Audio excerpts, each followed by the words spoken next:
నమస్తే welcome to good news India. Bharat పాకిస్తాన్ల మధ్య తీవ్ర ఉద్రిక్త పరిస్థితుల నేపథ్యంలో యుద్ధ వాతావరణం క్లియర్ గా కనిపిస్తోంది. అదే జరిగితే ఇరు దేశాల్లో భారీగా ఆస్తి ప్రాణ నష్టం వాటిల్లుతుంది అనే విశ్లేషణలు కూడా వినిపిస్తున్నాయి. ఇదిలా ఉండగా ఒక్కవేళ ఇరు దేశాల మధ్య యుద్ధం జరిగితే మన దేశంలో ఏ రాష్ట్రాలపై ప్రభావం ఉంటుందో, ఎక్కడ ఏ నష్టం జరుగుతుందో అనే అనుమానాలు జనాల్లో మొదలవుతున్నాయి. ఇండియా పాకిస్తాన్ మధ్య యుద్ధం వస్తే జమ్మూ కాశ్మీర్ ప్రాంతాలు తీవ్రంగా ప్రభావితమవుతాయి. వాస్తవానికి ఈ ప్రాంతం భారత్ పాక్ మధ్య వివాదాస్పదంగా కొనసాగుతోంది. ఇది ఇరు దేశాల మధ్య సరిహద్దు కావడంతో యుద్ధ ప్రభావం అధికంగా ఉంటుంది. కాగా పంజాబ్, రాజస్థాన్, హిమాచల్ ప్రదేశ్, గుజరాత్ రాష్ట్రాలు భారత్ పాక్ సరిహద్దులో ఉన్నాయి. దాంతో ఈ రాష్ట్రాలపై కూడా ప్రభావం అధికంగానే ఉంటుంది.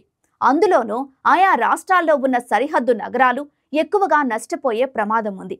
మన తెలుగు రాష్ట్రాలకు ఎలాంటి నష్టం లేనప్పటికీ దీనికి సంబంధించి ఒక ట్విస్ట్ అయితే ఉంది. దేశంలో దాడులు జరిగే అవకాశం ఉన్న జిల్లాలను 3 కేటగిరీలుగా విభజించింది కేంద్రం. ప్రధానమంత్రి నివాసం, త్రివిధ దళాల హెడ్ క్వార్టర్స్ ఉండడంతో దేశ రాజధాని ఢిల్లీతో పాటు తారాపూర్ అణు కేంద్రాన్ని కేటగిరీ 1లో పెట్టారు.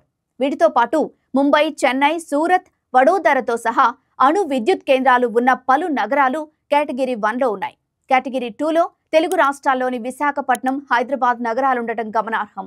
అంటే యుద్ధమే మొదలైతే పాకిస్తాన్ ప్రధానంగా టార్గెట్ చేసే ప్రాంతాల్లో మన 2 నగరాలు కూడా ఉంటాయని అంచనా వేస్తున్నారు.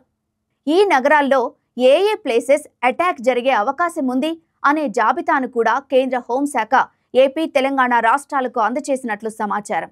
విశాఖలో నేవీ బేస్ ఉంది కాబట్టి పాక్తో యుద్ధం వస్తే విశాఖను ఖచ్చితంగా టార్గెట్ చేయొచ్చని అంచనా వేస్తున్నారు. ముంబై, చెన్నై, విశాఖ వంటి సముద్ర తీర నగరాలపై యుద్ధ నౌకలతో అటాక్ చేసే ప్రమాదం జరగచ్చు. అటు హైదరాబాద్లో DRDO, Secunderabad army regiment, Dundigal air force wing తదితర వ్యవస్థలు ఉన్నాయి.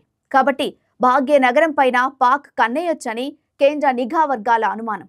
అందుకే ఒకవేళ శత్రుదేశం నుంచి దాడులు జరిగితే ప్రజలు ప్రాణాలు దక్కించుకునేందుకు ఆత్మరక్షణ కోసం పాటించాల్సిన అంశాలపై మే 7వ తేదీన దేశవ్యాప్తంగా మొత్తం 259 చోట్ల మాక్ డ్రిల్స్ నిర్వహించారు.